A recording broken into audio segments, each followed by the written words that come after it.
Thanks so much. I'm super excited about this, actually. So, for those of you who don't know me, I'm Jeffrey Page. My wife, Kelly, and my kids, Abigail and Raina, over there. Fasting is something that is really, really significant to me personally, and it's something that I've kind of done a little bit on and off over the years, and it's something that's really important to this community, too. If you'll remember, even last year, this group, corporately, we fasted for 21 days, and the end of that was actually meeting in this building for the first time.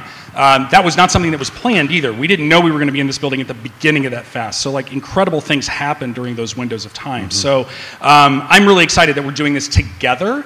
So there's been a lot of things over the years where I've engaged in fasting, and my wife has as well. And it's something that I truly believe that the Lord does for us and builds us both on a personal level and also corporately. And there are things that we can do that is just made stronger. So I wanted to give just a few just really quick practicals as you start thinking about it. Like this is just a little over 2 weeks away that we'd be starting this.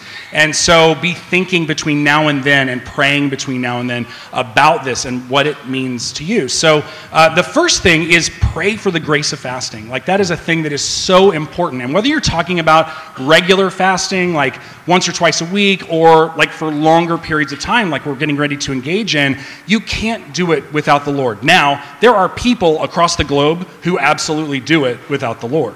Okay, so it's not a unique to Christianity thing, but what is unique is the presence of Jesus is all in the midst of that. And so he can help you through this period of time. So praying for the grace of fasting just daily. The fact that you're probably hearing March 7th and being like, okay, am I going to do this? That is the grace of the Lord, absolutely. That you would even consider it because it makes no sense that we would do this. And so we're gonna. And so that's a big part of it. So praying for the grace of fasting. Second is just having a real thought about what you are fasting for. So as we get closer to that, we'll probably talk more as a body and certainly as the body of Christ across the globe of what this fast might be about. And so entering into that, having an idea of what it means for you personally, what it means for this church. So as an example, one of the last fasts I went through, I got a journal just for that fast. And I knew that every day I would try to approach the things I was praying for myself, for my family, for this church, for the nation, and then also the globe. And there's a lot of things that can fall in those 5 categories, and that's not prescriptive. Like, it's really between you and the Lord, and we'll do some things corporately, I'm sure, where we talk through things and pray through things together. But have an idea going into it, like, what's it for? I promise that gives you a lot of drive to continue. And to work through it and to just stay motivated toward it rather than just entering into it aimlessly. And then I'd say probably the third one is just have a real practical idea of what it looks like for you. Like a big part of it is knowing when you're going to start and when you're going to finish. Well, we already kind of know that, so that's great.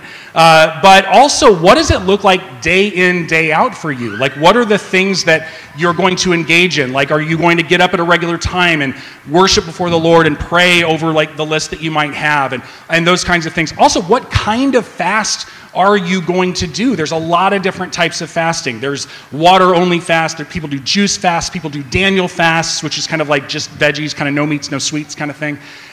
So there's a lot that you can engage in. But that plan is really important because as you have that plan, that's the thing you can also reapproach. There's kind of no shame in fasting. I have messed up so many fasts over the years. Like I've fasted in the morning and I'm done by dinner.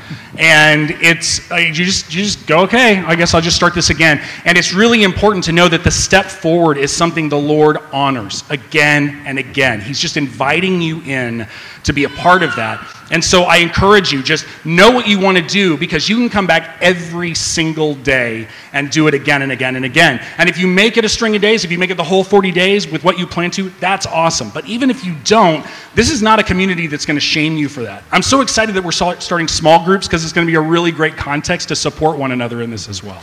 So anyway, those are things that have helped me in some of my, especially my longer fasts. And certainly if you want to talk about it, myself, Kelly's done some too.